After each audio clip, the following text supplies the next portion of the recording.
Hello friends. दोस्तों, आज हम बहुत ही एक अहम सब्जेक्ट पढ़ रहे हैं। ये सब्जेक्ट आपका एलएलबी जो फर्स्ट ईयर है, उसमें फर्स्ट सेमेस्टर में ये सब्जेक्ट पढ़ाया जाता है, जिसमें इंट्रोडक्शन टू कॉन्स्टिट्यूशन है और इसमें जो टॉपिक्स है वो आज हम पढ़ेंगे। ये बहुत ही हमें, अगर आप लॉ के स्टूडेंट है तो इसको बड़ा गौर से आप समझने की कोशिश कीजिएगा।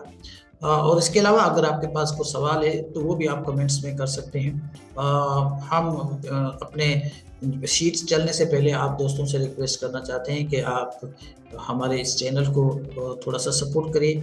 आप इसको हमें जो है वो सब्सक्राइब करिए, और जब आप सब्सक्राइब करेंगे तो हम ज़्यादा मेहनत करेंगे और अच्छी अच्छी वीडियो आप लोगों के लिए बनाएंगे। चलते हैं हम अपनी वीडियो की तरफ, और वीडियो में देखते हैं हमारी शीट्स में क्या चीज़ें हैं और आपको हम समझाने की कोशिश करते हैं। जी, हम अपनी जो वीडियो शीट है उस पर हम पहुंच चुके हैं। अब इसको समझने की ज़रूरत है। देखें, रूल ऑफ लॉ।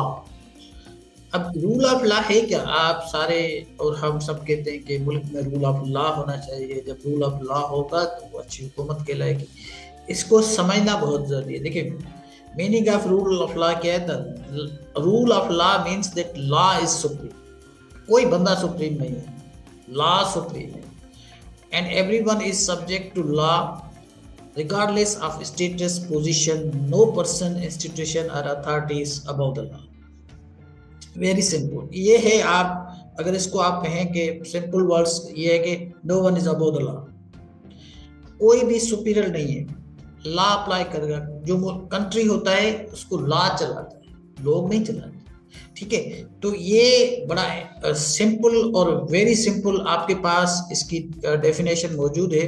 और अगर हम उसको कितना समझते हैं और कितना नहीं समझते और कितना इम्प्लीमेंट होता है, ये क्रिटिकल थिंकिंग के सवाल आते हैं। इस पे आप जरूर सोचें। जैसे अब सिंपल वर्ड्स में अगर आप law rules the country, country को चलाता कौन है? लॉ चलाता है। हम तो खुद उसको चलाने की कोशिश करते हैं, नॉट इंडिविजुअल्स। ये कुछ लोग जो है ना नहीं चलाते, जो अपना आप को खुदा समझते हैं, तो ये नहीं चलाते। इसको समझने की बहुत अहम ज़रूरत है कि अगर आप इसको समझ लेंगे। देखिए, हमारे पास ये जो भी रूल्स हैं उसको और लॉ को जिस तरह यहाँ पे मतलब इग्नोर किया जाता है, दुनिया के किसी मुल्क में नहीं किया जाता। होगा कि कोई ऐसे कोई थर्ड वर्ल्ड क्लास कंट्रीज में या किसी अफ्रीकन कंट्रीज में, ज़्यादातर डेवलपमेंट कंट्रीज में इस तरह लॉ को अवॉइड नहीं किया जाता। और इस तरह हमारे जो आयन के साथ जिस तरह की जो कंडीशंस हैं, आर्टिकल्स हैं, उनको इम्प्लीमेंट नहीं किया जाता, ऐसे कहीं कहीं भी नहीं है।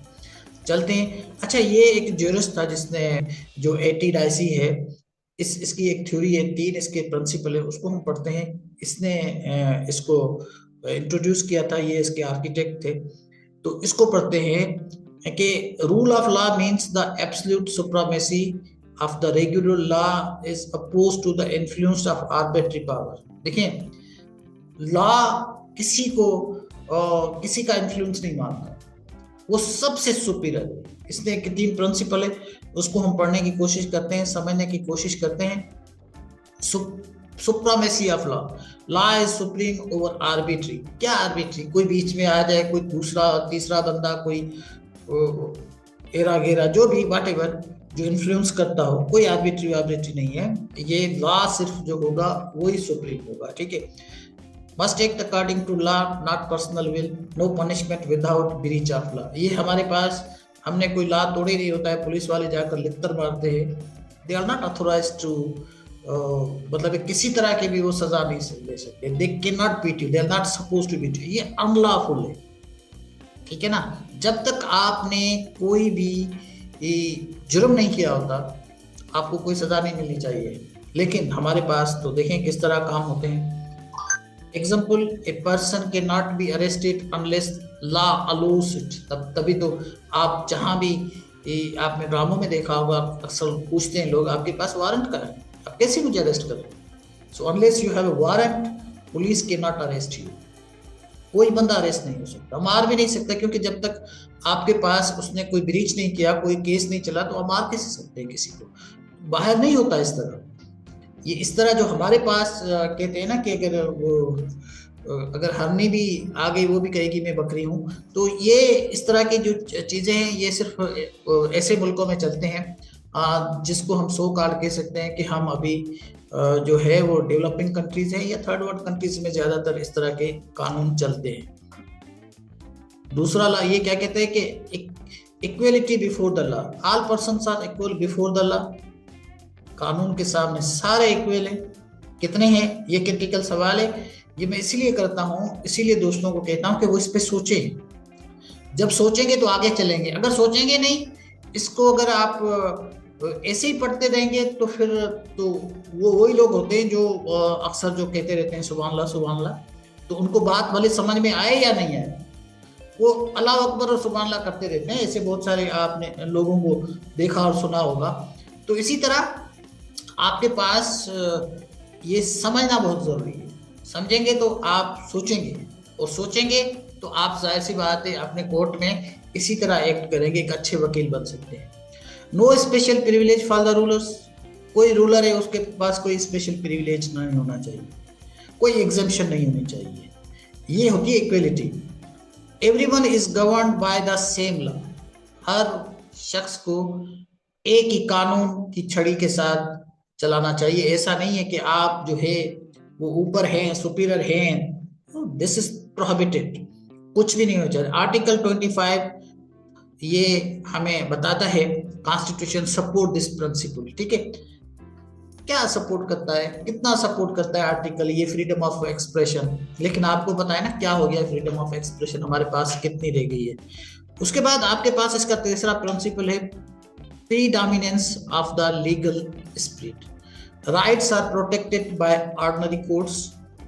ये आपकी कोर्टों ने आपके राइट्स को प्रोटेक्ट किया हुआ है। Constitution is result of the judicial decision, judicials के डिसीजंस जो भी आते हैं बेस्ड ऑन आपके लॉ और कॉन्स्टिट्यूशन के पे आते हैं।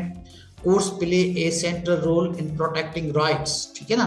कोर्ट्स पहले हमारे पास, अब तो खत्म हो गया है, ये सो मोटो होता था कि अगर कोई इस तरह की चीज हो तो कोर्ट उसका सो मोटो भी कर सकते हैं। अदरवाइज कोई इस तरह का एक्ट होता है तो कोर्ट उसकी प्रोटेक्शन करती है।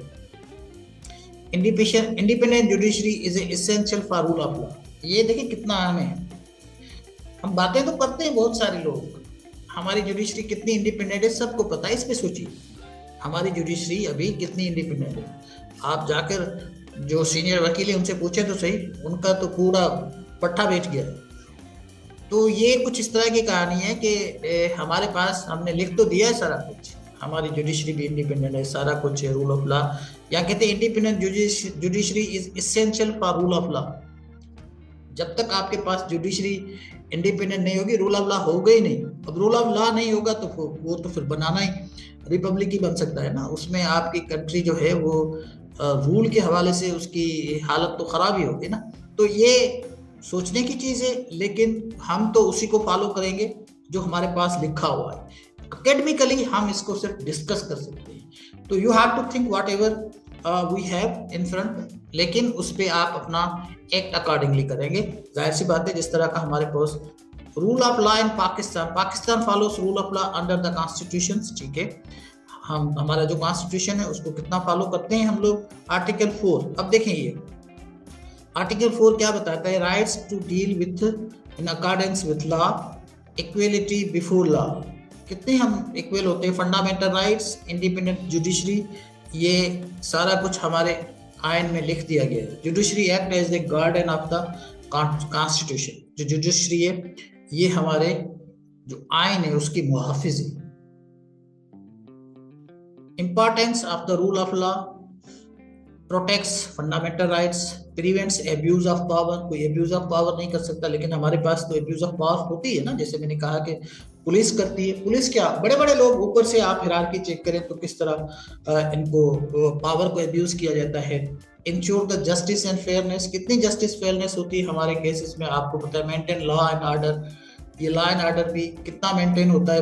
कहते हैं कि हमारे पास जो थाने हैं वो भी बिकते हैं, और इनकी गाड़ियों में पेट्रोल भी जो है वो माफियाज डलाती है। तो ये हमारी बदकिस्मत है। कानून में तो हमने सब कुछ लिख दिया है। तो you have to think on all these lines. ये बिटवीन द लाइंस जो चीजें उसको समझना है, उसको समझेंगे तो आप लिखेंगे, अदरवाइज तो आप नहीं लिख सकेंगे। क्योंकि आपको जब लिखना होता है, वकील का मतलब ये नहीं होता कि वो सिर्फ बातें करता रहे और कोर्ट में जाकर जो है वो अपनी केस को प्लीड करे, उसको लिखना भी होता है, उसके अपने दलील भी बनाने होते हैं। तो you have to write and think on the things, ठीक है ना। तो ये बहुत जरूरी है। तो आपका जो क्रिटिकल माइंड है, क्रिटिकल माइंड की खिड़की है, विल स्टार्ट ओपनिंग, ये खुलेगी। अदरवाइज तो फिर मैंने आपसे पहले कहा कि अल्लाह अकबर एंड सुभान अल्लाह। और उसके बाद स्ट्रेंथनेस, डेमोक्रेसी जो है इसकी स्ट्रेंथ है। Rule of law versus arbitrary. Arbitrary के मतलब होता है कि कोई तीसरा बंदा, दो बंदों में वो आके कुछ आगे पीछे करे, जैसे लॉ इज ए सुप्रीम। अब आर्बिट्री में क्या है, रूलर इज सुप्रीम। तो भाई ruler, who hell is ruler, law है ना, रूलर क्या कर सकता है। लेकिन बस ये हमारे पास आर्बिट्री का जो रूल है वो इस तरह है, इक्विटी बिफोर द लॉ, सबके सामने जो है वो लॉ एक जैसा होना चाहिए। लेकिन आर्बिट्री में क्या कहते हैं हम लोग, लॉ स्पेशल प्रिविलेजेस, ठीक है ना। स्पेशल प्रिविलेजेस मतलब कुछ लोगों को प्रिविलेज, जिसको आजकल हम कहते हैं इम्यूनिटी होनी चाहिए, तो उनको कुछ नहीं होना, ठीक है। ये इम्यूनिटी को आप कह सकते हैं प्रिविलेज, अगर आप जुडिशियल कॉन्टेस्ट में बात करते हैं। Independent court control judiciary, arbitrary control judiciary be control, ठीक है ना।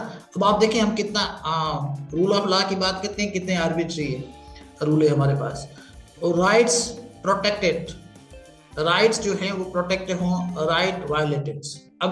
अब आप खुद इसका फैसला करें कि हमारे पास क्या चीज है, हम क्या आर्बिट्री रूल को मानते हैं, आर्बिट्री, और या हम रूल ऑफ लॉ की बात करते हैं, कितने हम। This is what you need to think on. आप सोचेंगे तो आप अच्छे वकील बन सकेंगे। अच्छा, थोड़ा सा ये जो हमारा एडी डाइसी है, इसकी जो थ्योरी है, उसको कुछ लोग अपना आपके लिए कुछ प्रोविजन निकालते हैं, उसको जो तनकीद करते हैं, वो कहते हैं absolute equality is not practical. ये हम नहीं कर सकते, ये मुमकिन नहीं है ह्यूमनली। हालांकि मुमकिन है, लेकिन ये अपना एक दिफा के लिए इसको एक किस्म करते हैं। Modern states requires administrative directions, कहते हैं आजकल की जो मॉडर्न स्टेट है उनके पास एडमिनिस्ट्रेटिव पावर होनी चाहिए और डिस्क्रिशन होना चाहिए। डिस्क्रिशन मीन्स प्रिविलेज, कि मेरे पास अथॉरिटी, और ये जो अथॉरिटी है ये बहुत ही किसी भी हवाले से आप देखेंगे तो ये वायोलेट होती है, रूल्स वायोलेट होती हैं कि भाई मैं तो सुपीरियर हूँ, मुझे क्या करना, मैं तो वकील हूँ, ठीक है ना। तो certain official needs special power despite criticism of rule of law remains a fundamental democracy. In short, in rule of law is the backbone of the civilized legal system. हम कितने civilized हैं, कितना हम अपने रूल ऑफ लॉ को backbone समझते हैं, ये फैसला आप करेंगे। लेकिन as a student, as a teacher, I need to just give you the just glimpse of the things. आप सिर्फ चीज़ों को देखेंगे कि ये हमारे मुल्क में किस तरह होती है। जब आप सोचेंगे तो आपके पास जो है वो ख्यालात जो है ना वो बढ़ते जाएंगे, तो आप लिख भी सकेंगे, अपना केस भी बना सकेंगे। It ensures justice, equality and protection of the rights. Without rule of law society would fall into chaos and tyranny. देखिए, आपके पास लॉ ना होगा, क्या होगा, क्यास ही होगा ना, तो जुल्म ही होगा। और क्या होगा, लोग एक दूसरे को मारेंगे और पता नहीं क्या क्या करेंगे, जितने जुल्म होते हैं।